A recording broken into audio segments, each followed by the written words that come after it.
ಮನುಷ್ಯನ ಜೀವನದಲ್ಲಿ ಶತ್ರುಗಳು ಅನ್ನುವುದು ಸರ್ವೇ ಸಾಮಾನ್ಯವಾಗಿರುತ್ತಾರೆ. ಕೆಲವರಿಗೆ ಜೊತೆಯಲ್ಲೇ ಇದ್ದು ನಗುತ್ತಾ ಮಾತನಾಡುವ ಶತ್ರುಗಳು ಒಂದು ಕಡೆ ಆದರೆ, ಮತ್ತೊಂದು ಕಡೆ ನಮ್ಮ ಬೆನ್ನ ಹಿಂದೆಯೇ ಚೂರಿ ಹಾಕುವವರು ಸಂಬಂಧಿಕರಲ್ಲಿಯೇ ಇರುತ್ತಾರೆ, ಬಂಧುಗಳಲ್ಲಿಯೇ ಇರುತ್ತಾರೆ. ಸಂಬಂಧಿಕರಿಗಳಿಗಿಂತ ದೊಡ್ಡ ಶತ್ರುಗಳು ಈ ಜಗತ್ತಿನಲ್ಲಿ ಯಾರು ಇರಲು ಸಾಧ್ಯವಿಲ್ಲ. ಅಷ್ಟರ ಮಟ್ಟಿಗೆ ಇರುತ್ತಾರೆ. ಹಾಗಂದ ಮಾತ್ರಕ್ಕೆ ಎಲ್ಲ ಸಂಬಂಧಿಕರು ಒಂದೇ ಥರ ಇರುವುದಿಲ್ಲ. ಸಂಬಂಧಿಕರಲ್ಲೇ ಇದ್ದು ಸಂತೋಷದಲ್ಲೇ ಇದ್ದು ನಮ್ಮನ್ನು ಕಂಡರೆ ಆಡಿಕೊಳ್ಳುವ ಜನರು ಸಾಕಷ್ಟಿರುತ್ತಾರೆ. ಬೆನ್ನ ಹಿಂದೆ ಚುಚ್ಚು ಮಾತನಾಡುವ ವ್ಯಕ್ತಿ ಗೋಮುಖ ವ್ಯಾಘ್ರಗಳನ್ನು ನಾವು ನೋಡಿರುತ್ತೇವೆ. ಆದರೆ ನಮಗೆ ಅದು ಅನುಭವ ಆಗುತ್ತಿರುವುದಿಲ್ಲ.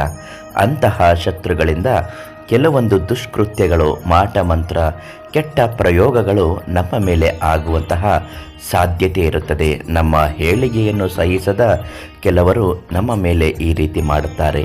ಇದನ್ನೆಲ್ಲ ಸರಿಪಡಿಸಿಕೊಳ್ಳಬೇಕು. ನಮ್ಮ ಮೇಲೆ ವಾಮಾಚಾರ ಮಾಡಿದಂತಹ ಶತ್ರುಗಳು ನಾಶವಾಗಬೇಕು ಅನ್ನುವುದಾದರೆ ನರಸಿಂಹ ಸ್ವಾಮಿಯ ಈ ಒಂದು ಮಂತ್ರವನ್ನು ಯಾವ ರೀತಿ ಸಂಕಲ್ಪ ಮಾಡಿ ಹೇಳಬೇಕು ಅನ್ನುವ ವಿಚಾರವನ್ನು ಇವತ್ತಿನ ವಿಡಿಯೋದಲ್ಲಿ ನಿಮಗೆ ತಿಳಿಸ್ಕೊಡ್ತೀನಿ. ಅದಕ್ಕಿಂತ ಮೊದಲು ನೀವಿನ್ನೂ ಅದೃಷ್ಟಧಾರೆ ಚಾನಲನ್ನು ಸಬ್ಸ್ಕ್ರೈಬ್ ಮಾಡಿಲ್ಲ ಅಂದರೆ ಇವಾಗಲೇ ಸಬ್ಸ್ಕ್ರೈಬ್ ಮಾಡಿ, ಪಕ್ಕದಲ್ಲಿರುವ ಬೆಲ್ಲೈಕಾನನ್ನು ಟಚ್ ಮಾಡಿ, ಜೈ ನರಸಿಂಹ ಅಂತ ಒಂದು ಕಮೆಂಟ್ ಹಾಕಿ ಲೈಕ್ ಮಾಡಿ. ನಾವು ಹಾಕುವ ಪ್ರತಿ ದೈವ ಮತ್ತು ಸಮಸ್ಯೆಗಳ ಪರಿಹಾರ ಮಾಹಿತಿಗಳು ಉಚಿತವಾಗಿ ಲಭ್ಯವಾಗುತ್ತೆ. ಕಲಿಯುಗದಲ್ಲಿ ವಿಶೇಷವಾದ ಪವಾಡವನ್ನು ಸೃಷ್ಟಿ ಮಾಡುವಂತಹ ದೇವಾನುದೇವತೆಗಳಲ್ಲಿ ಉಗ್ರ ನರಸಿಂಹ ಸ್ವಾಮಿ ಎಲ್ಲರಿಗೂ ಧೈರ್ಯ ತುಂಬುವಂತಹ ಮಹಾವಿಷ್ಣುವಿನ ಅಪರಾವತಾರ ಆಗಿದೆ. ಆದ್ದರಿಂದ ಉಗ್ರ ನರಸಿಂಹ ಸ್ವಾಮಿಯನ್ನು ಒಲಿಸಿಕೊಳ್ಳಲು ಈ ಮಂತ್ರವನ್ನು ನರಸಿಂಹಸ್ವಾಮಿ ದೇವಸ್ಥಾನ ಅಥವಾ ವಿಷ್ಣುವಿನ ದೇವಸ್ಥಾನಕ್ಕೆ ಹೋಗಿ ಹೇಳಿಕೊಂಡು ನಿಮಗಿರ್ತಕ್ಕಂತಹ ಕಷ್ಟಗಳನ್ನೆಲ್ಲ ಬೇಡಿಕೊಳ್ಳುವುದರಿಂದ ಯಾವುದೇ ರೀತಿಯಾದಂತಹ ಸಮಸ್ಯೆಗಳಿದ್ದರೂ ಕೂಡ ಪರಿಹಾರ ಆಗುತ್ತೆ. ಮನೆಯಲ್ಲಿ ಪ್ರತಿದಿನ ಕನಿಷ್ಠ ಪಕ್ಷ 21 ಬಾರಿ ಈ ಮಂತ್ರವನ್ನು ಹೇಳಿಕೊಂಡು ಬರಬೇಕು. ದೇವಸ್ಥಾನಕ್ಕೆ ಹೋದಾಗ ಮಹಾವಿಷ್ಣುವಿನ ವಾರ ಯಾವ ದಿನ ಎಂದು ನಿಮಗೆ ಗೊತ್ತಿರಬೇಕು. ಆ ದಿನಕ್ಕಾಗಿ ನಮಗೆ ಕರೆ ಮಾಡಿ ನಾವು ನಿಮ್ಗೆ ತಿಳಿಸ್ಕೊಡ್ತೀವಿ. ಅದೇ ದಿವಸ ನೀವು ಮಹಾವಿಷ್ಣುವಿನ ದೇವಸ್ಥಾನಕ್ಕೆ ಅಥವಾ ನರಸಿಂಹಸ್ವಾಮಿ ದೇವಸ್ಥಾನಕ್ಕೆ ಹೋಗಿ ಈ ಮಂತ್ರವನ್ನು ಹೇಳುವ ಮೊದಲು 9 ಬಾರಿ ನರಸಿಂಹಸ್ವಾಮಿಯ ಗರ್ಭಗುಡಿಯನ್ನು ಪ್ರದಕ್ಷಿಣೆ ಮಾಡಬೇಕು.